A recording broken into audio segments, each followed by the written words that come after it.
তাই ঠিক আছে, একবার খবর লই শুনি বাপের যে দমক মারা পায়ে কিনা দি দিব। একবার খবর লই শুনি বাপে কোন সরকারি চাকরি করে। একটা বারো টেনশন করলা না। আজকে বাপের কাছে যাইয়াছে এইভাবে টাকা চাও, একটা বাড়তি ভাবলেন না আমার আব্বা দি কোনো কাজও করে না, কোথায় থেকে আমার টাকা দিব। ও বন্ধুরে, তোমাকে নগদ টাকা না দাও, কিন্তু বাজারটা আনতে গেলে টাকার প্রয়োজন হয়েছে। কার কাছ থেকে টাকা আনছে কোনদিন একবার বাপটারে জিজ্ঞাসা করতে পারলাম না। এমন একটা সময় আসবে বাপ যদি কবরে যাই, আজকে অনেকে পার কথা কয়, আমিও মার কথা কই, কিন্তু বাপের কথা কেউ কই না। ফুট ফুট করতে করতে জি জি করতে করতে বাপের তাজা রক্তটা পানি কইরা কমরের হাড় গুলো ফাঁকা কইরা ফালাইছে। কথা লাঠি বড় কইরা হাঁটে আর পুলার গায়ে শক্তি, বাপের দম দাড়িগুলা পাইকা গেছে। নিজে ঈদের দিন কত কাপড় কিনলাম, বাপটার কাপড়টা নতুন না পুরান তুমি একবার মাথার মধ্যে ঢুকে নাই, একটা বারও ঢুকে নাই। অথচ যদি আপনি বাপের জন্য 500 টাকা দিয়ে একটা লুঙ্গি কিনা দিতেন, বাতের মাঠটাও বাপে ফালাইতো না, এই লুঙ্গির মধ্যে যে স্টিকার আছে এটাও ফালাইতো না। পুরা মারওয়ালা লুঙ্গিটা ঈদের দিনে পইরা দোকানের মধ্যে ঠেঙ্গা কাউরি দিয়া চা খাইতো। দোকানদারে বলতো কি নতুন লুঙ্গি দেখা যায়, বাপটা গর্ব করে বলতো আমার জাদু মনি আমারে কিনা দিছে। বাবা গো বাবা, বাবা গো বাবা, বাবা তুমি কেমন আছো ছোট মাটির ঘরে, তোমার কথারই হৃদয় মাঝে পড়ছে বারে বারে। বলেন বাবা তুমি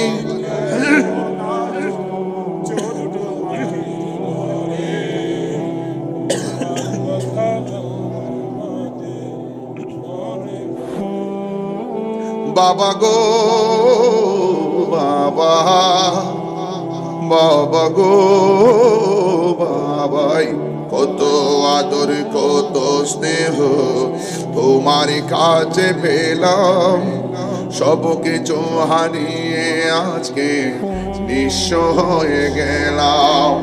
ভালোবাসি তোমায় বাবা, বুকটা যে যাইছি রে, ভালোবাসি তোমায় বাবা, বুকটা যে যাইছি রে, তোমার কথারই হৃদয় মাঝে পড়ছে বারে বারে। বাবা গো বাবা, বাবা গো বাবা। হলো একজন যিনি ছাড়া কাহারো কাছে মাথা নত করা যাবে না, যিনি ছাড়া কাহারো ইবাদত করা যাবে না, সেই আল্লাহ আমার শুরুর মালিক, আমার শেষের মালিক। আল্লাহ দুনিয়ার ক্ষেত্রে হলো রহমান, আখিরাতে হবেন আল্লাহ রহিম।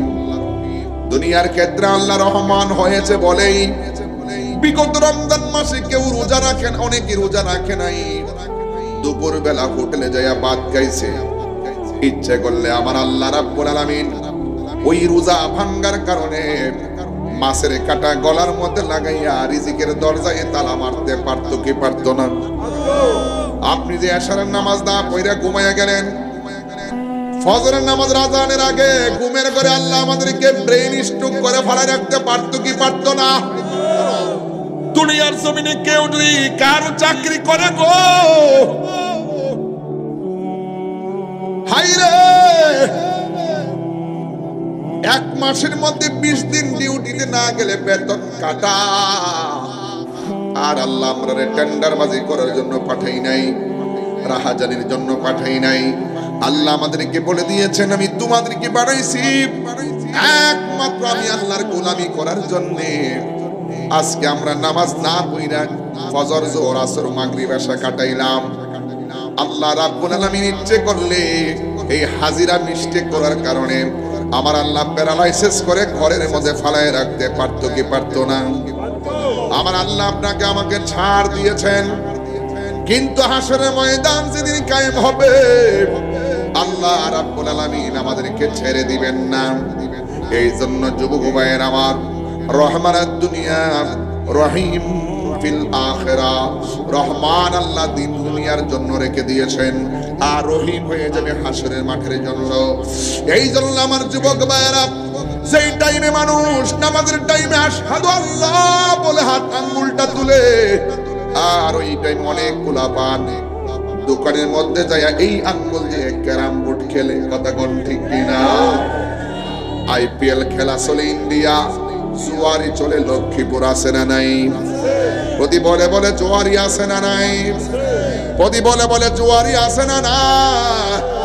ও বন্ধুরে, আপনার বাবার টাকা দিয়ে আপনি আবার ট্যাবলেট খাবেন, আমার বাপের অসুবিধা নাই। আপনার বাবার টাকা দিয়ে আপনি ফেন্সি খাবেন, আমার বাবার কোনো অসুবিধা নাই। আপনার বাবার টাকা দিয়ে আপনি নেশা করবেন, আমার বাবার কোনো অসুবিধা নাই। যদি আপনি আমাকে একজন সাধারণত সুন্নতের খাদেম ভাবেন, তাইলে আমার অসুবিধা আছে। আমি চাই না যে ছেলেটা লক্ষ্মীপুরের মাহফিলে বৈশা ওয়াজ শুনবে, ওয়াজ থেকে যাইয়া বাবা খাবে, এটা আমি মানতে পারবো না। আজকে ওয়াদা করেন, আমরা নেশা থেকে দূরে থাকতে চাই কি চাই না? আমার আল্লাহ বলে তোমরা ঈমান আনবা আমি আল্লাহর উপরে, এরপরে আমার আল্লাহ বলেন আমার রাসূলের উপরে তোমরা ঈমান আনবা। তার মানে প্রমাণ হয়ে গেছে আল্লাহকেও মানতে হবে, নবীকেও মানতে হবে। এই দিক দিয়ে লা ইলাহা ইল্লাল্লাহ হলো ওয়াহদানিয়াতের স্লোগান, আর ওই দিক দিয়ে মুহাম্মাদুর রাসূলুল্লাহ হলো রিসালাতের স্লোগান। লা ইলাহা ইল্লাল্লাহর স্লোগান নারায়ে তাকবীর আল্লাহু আকবার, এটা হলো ওয়াহদানিয়াতের স্লোগান। আর নারায়ে রিসালাত ইয়া রাসূলুল্লাহ, এটা হলো রিসালাতের স্লোগান। নারায়ে হায়দারি ইয়া আলী, এটা হলো বেলায়েতের স্লোগান। তাইলে আল ওয়াহদানিয়াত, রিসালাত আর বেলায়েত, এই তিনটা জিনিস বড় সুন্দর। একটা হলো আতিউল্লাহ ওয়া আতিউর রাসূলা ওয়া উলিল আমরি মিনকুম। খুব ভিতরের কথা বলতেছি, পোলাপা নাও বুঝতে পারে, এই জন্য এত ভিতর ওয়াজ করবো কিনা এরকম ভাবতেছি। এরপরে যেহেতু অনলাইনে মানুষ ঘর থেকে বসে ওয়াজ শুনে বলে যায়। একটা হলো ওয়াহদানিয়াত, নারে তাকবীর, আরেকটা হলো রিসালাত, নারে রিসালাত, আরেকটা হলো বেলায়েত, নারে বেলায়েত ইয়া ওয়ালি আল্লাহ। চিৎকার মেরে কি আল্লাহু আকবার বলবেন না? এখন অনেক বলবেন হুজুর আমরা তো দ্বীন ইসলাম স্লোগান দেই, এটার ব্যাপারে কিছু বলেন না। দ্বীন ইসলাম স্লোগান আপনিও মানেন, আমিও মানি। আপনার ধর্মের নাম যেমন ইসলাম, আমার ধর্মের নাম হলো ইসলাম, তাইলে আমারও কোনো আপত্তি নাই। তবে সিন্নি খাইলেন কার দ্বারা? মোল্লা চিনলেন না। ইসলাম আর কোরআন আসছে নবীর দ্বারা, নবী না চিনলে ইসলাম বুঝবেন না। সহজ হিসাব, আর ধাক্কা দেখি চলবে না। এবার মিলেন, পোস্টার দেখলে বোঝা যায় কয়টা হইলে হেরার মাহফিল, কয়টা হইলে হেরার মাহফিল, আর এইটা কত তারার মাহফিল। এমন পার্থক্য করছি আমরা, দলাদলি ঢুকাই দিছি তাকবীরের ভিতরে। নারে তাকবীর লেখে আর ইয়া রাসূলুল্লাহ লেখে না, এটা বাদ দিয়া দেই। কেমন সমস্যা দেখেন, কোথায় গিয়ে আমরা ঢুকে গেলাম। এই জন্য আল্লাহকে মানতে হবে। এরপর আল্লাহ রাব্বুল আলামিন তার বন্ধুর উপরে আসমানি কিতাব নাজিল করেছেন, একটা গ্রন্থ। ওই রামগঞ্জের বাবা, লক্ষ্মীপুরের বাবা, জবানটা খুলে বলুন সেই গ্রন্থের নাম কি? ওই কোরআনকে মানা লাগবে। এই বাংলাদেশের কিছু কিছু মানুষ আছে কোরআনের কিছু আয়াত মানে, কিছু আয়াত মানে না। আবার কিছু কিছু মানুষ আছে কোরআন মানেই না। এই জন্য আমি বলবো কোরআনের জের জবর পেশ আর অক্ষরের মধ্যে কোনো সন্দেহ আছে? এই দেশের মধ্যে যত কিতাব আছে এই কোরআনগুলোরে গাড্ডি বাইন্দা নদীর মধ্যে ফেলে দিবেন, কোরআনের কোনো অসুবিধা হবে না। কেন অসুবিধা হবে না জানেননি? আল্লাহ রাব্বুল আলামিন বলেছেন শাহরু রমাদানাল্লাযী উনজিলা ফীহিল কুরআন।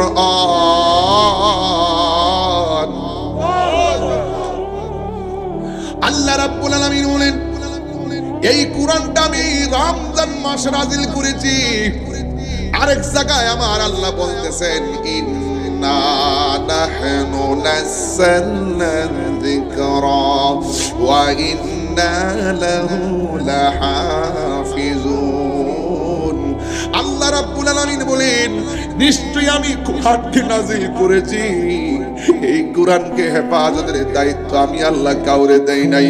ও আমার ও আমার রামগঞ্জের বাবা, ও আমার লক্ষ্মীপুরের বাবা, একটা কথা বলে দিয়া যায়, কোরআনে হাফেজ যারা তাদেরকে বড় মহব্বত করবেন। একটা কোরআন সিনার মধ্যে ধারণ করা চারটা কান্নি কথা না। এসএসসি পাস করা যেমন সহজ, কোরআন ধারণ করা তেমন সহজ না। ইন্টার পাস করা যেমন সহজ, কোরআন ধারণ করা তেমন সহজ না। তাই তো আমার নবী, আপনার নবী রাহমাতুল লিল আলামিন বলেছেন, যারা কোরআন শরীফটা হৃদয়ে ধারণ করে হাফেজ হয়, সেই মোতাবেক আমল করে, একজন নয়, দুইজন নয়, এই কোরআনে হাফেজ হাসরের ময়দানে 10 জন, মতান্তরে 20 জনকে সুপারিশ করে জান্নাতের মধ্যে নিয়ে যেতে পারবি। এই জন্য যেই বয়সের ছেলেগুলো, আমি জানি না আপনারা কয়টা সূরা পড়ছেন, কয়টা মুখস্থ করছেন। আমরা যদি কোরআন মুখস্থ করতে না পারি, আমাদের মতো দুর্ভাগ্যবান আর কেউ নাই রে। এই জন্য নামাজ পড়তে গেলে কোরআন লাগে কি লাগে না? আর জোরে বলো, লাগে কি লাগে না? এই জন্য আল্লাহ বলছেন, ও পৃথিবীর ঈমানদার, আমার কোরআনের উপরে ঈমান আনবা। কারণ এই কোরআনটা হলো মুসলমান নয়, সারা পৃথিবীর মানুষের জন্য সংবিধান। Humanity, the holy Quran is the constitution of human life. এই কোরআনটা হলো মানব জাতির জন্য সংবিধান। এতে রয়েছে নিখুঁত নির্ভুল সমাধান। যুবক ভাইয়ের আমার আল্লাহ বলেন, শুধু তাই নয়, আমার নবীর উপরে যত কোরআন, যত আসমানি কিতাব নাজিল হয়েছে, আমার বন্ধু নবীর পূর্বে যত আসমানি কিতাব নাজিল হয়েছে, সবগুলাকে বিশ্বাস করা লাগবে। এই জন্য আল্লাহ কয়, ও ঈমানদারেরা, আল্লাহ মানা নবী মানা নয়, নবী মানলেই আল্লাহ মানা হয়। চিৎকার মেরে কথা আল্লাহু আকবার। এমন গুনাহ করছি আমার স্ত্রী জানে না, এমন গুনাহ করছি আমার বন্ধু জানে না, এমন গুনাহ করছি আমার ভাই জানে না, এমন গুনাহ করছি আমার বন্ধু জানে না।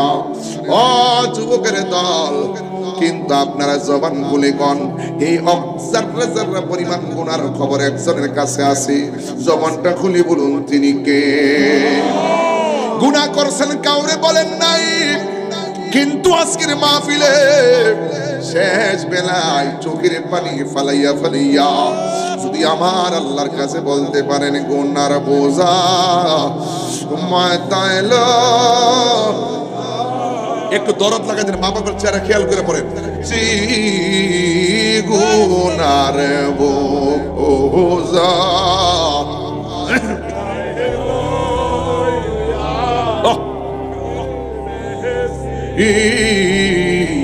মাফ করে দাও মাবুদ আল্লাহ লাগি, মাফ করে দাও মাবুদ আল্লাহ। কবরেরই আযাব যদি মানুষ দেখিত, কবরেরই আযাব যদি মানুষ দেখিত, ঘরবাড়ি ছাড়িয়া পাগল হই, বন্ধু নাই রে বান্ধব না রে,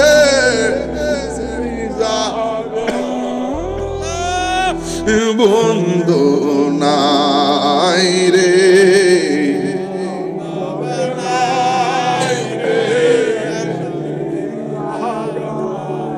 সেই জাগার বন্ধু নবী মুস্তাফা, সেই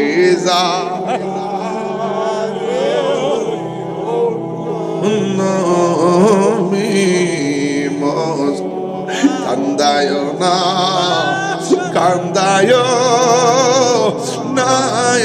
আমার নবীরে কন্যা আল্লাহ আও দিলটা নরম করে কন্যা আল্লাহ কান্দায়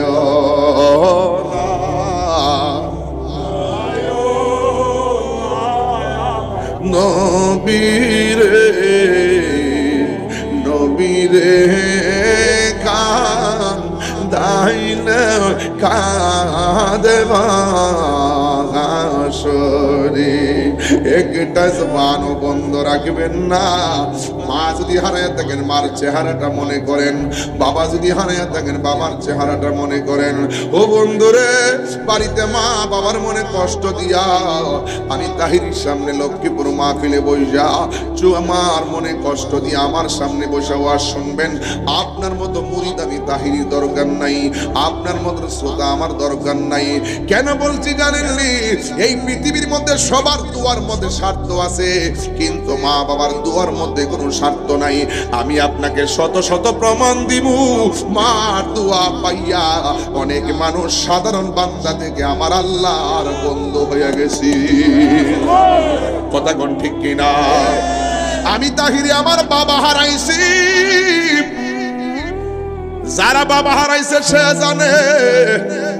মা সন্তান পেটে রাখছে 10 মাস 10 দিন, আর বাবে তোমার লাগে বাজারে করলো 13 দিন। কথা কোন ঠিক কিনা? বাজার করছে কোনদিন এক বেলা খাবার না খাওয়া রাখে। টাকাটা কোথায় থেকে আইছে একবার খবর লইছনি? বাপের যে দমক মারো পায়ে কিনা দিব, একবার খবর লইছনি বাপে কোন সরকারি চাকরি করে? একটা বারও টেনশন করলা না। আজকে বাপের কাছে যাইয়াছে এইভাবে টাকা চাও, একটা বাড়তি ভাবলেন না আমার আব্বা দি কোনো কাজও করে না, কোথায় থেকে আমার টাকা দিব? ও বন্ধুরে, তোমাকে নগদ টাকা না দাও, কিন্তু বাজারটা আনতে গেলে টাকার প্রয়োজন হয়েছে। কার কাছ থেকে টাকা আনছে কোনদিন একবার বাপটারে জিজ্ঞাসা করতে পারলাম না। এমন একটা সময় আসবে বাপ যদি কবরে যাই, আজকে অনেকে মার কথা কয়, আমিও মার কথা কই, কিন্তু বাপের কথা কেউ কই না। ফুট ফুট করতে করতে জি জি করতে করতে বাপের তাজা রক্তটা পানি কইরা কোমরের হাড় গুলো ফাঁকা কইরা ফালাইছে। কথা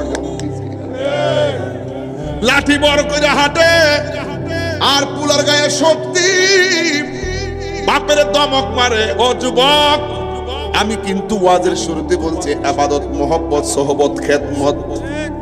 আমি একটু আগে ইবাদতের ওয়াজ করছি, লাস্টে যেমন মোহব্বতে, এখন খেদমতে ঢুকে গেলাম। বাপের দাড়িগুলা পাইকা গেছে, নিজে ঈদের দিন কত কাপড় কিনলাম, বাপটার কাপড়টা নতুন না পুরান তুমি একবার মাথার মধ্যে ঢুকে নাই, একটা বারও ঢুকে নাই। অথচ যদি আপনি বাপের জন্য 500 টাকা দিয়ে একটা লুঙ্গি কিনা দিতেন, বাতের মাঠটাও বাপে ফালাইতো না, এই লুঙ্গির মধ্যে যে স্টিকার আছে এটাও ফালাইতো না। পুরা মারওয়ালা লুঙ্গিটা ঈদের দিনে পইরা দোকানের মধ্যে ঠেঙ্গা কাউরি দিয়া চা খাইতো। দোকানদারে বলতো কি নতুন লুঙ্গিরই দেখা যায়। বাপটা গর্ব করে বলতো আমার জাদু মুনি আমারে কিনা দিছে। এই পৃথিবীর মধ্যে 2 টাকা দিয়া যদি মার জন্য একটা পান কিনা দেন, মা দুঃখিনী পানটা নিয়ে মানুষের কাছে গর্ব করে। আজকে দুনিয়াটা এমন ভাবে উল্টায়া গেছে, বউয়ের কাপড় যদিও 5000 টাকার নিচে কিনে না, মার কাপড়টা 500 টাকা দিয়া কিনতে গেলে 100 বার হিসাব করে। এর মানে হলো তোমার হিসাবের মধ্যে গজব পড়ছে। কথা কোন ঠিক কিনা? বাতেন মি আওয়াজ ওয়াজ দরকার নাই। যারা ওয়াজ সাজাইছেন আমি আপনাদেরকে প্রথম সমালোচনা করে যাই। ওয়াজ কমিটির মধ্যে যদি কেউ থাকেন, আপনার বাবাকে আপনি মূল্যায়ন করেন না, আপনার মাকে আপনি মূল্যায়ন করেন না, কাগজে লিখে রাখেন বাপের বদদোয়া, মার বদদোয়া, আপনার জীবন ধ্বংস হয়ে যাবে। বলেন ঠিক কিনা বলেন? আজকের মাহফিল থেকে সারেন্ডার, চোখের পানি ফেলাইয়া আমার মতো একদিন আপনি কাঁদবেন। বাবা গো বাবা, বাবা গো বাবা, বাবা তুমি কেমন আছো ছোট মাটির ঘরে, তোমার কথারি দহি মাঝে পড়ছে বারে বারে। বলেন বাবা তুমি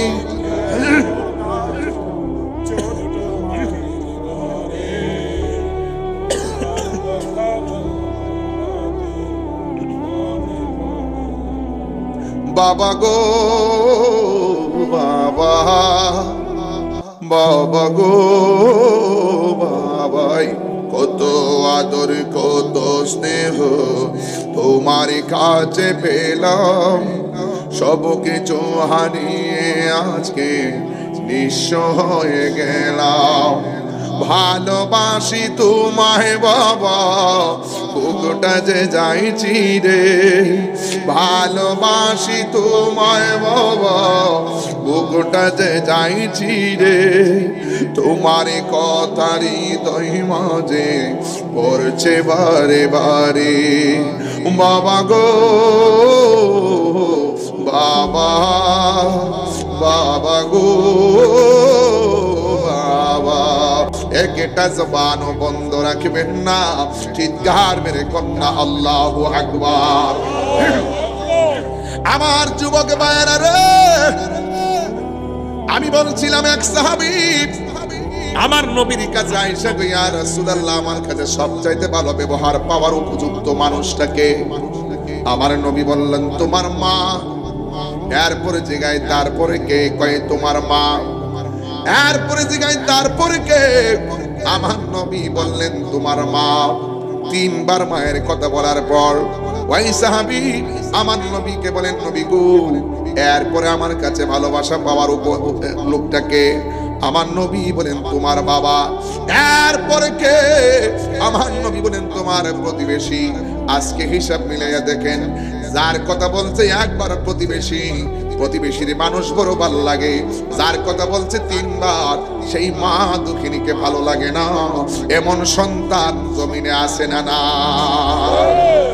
এবার আমি যখন ঈদের ময়দানে গেছি, ওই ঈদগার ময়দানে নতুন নতুন জামা পরে বহুত মানুষের চেহারা খারাপ দেখলাম। জিজ্ঞাসা করলাম তোমার চেহারাটা কেন খারাপ?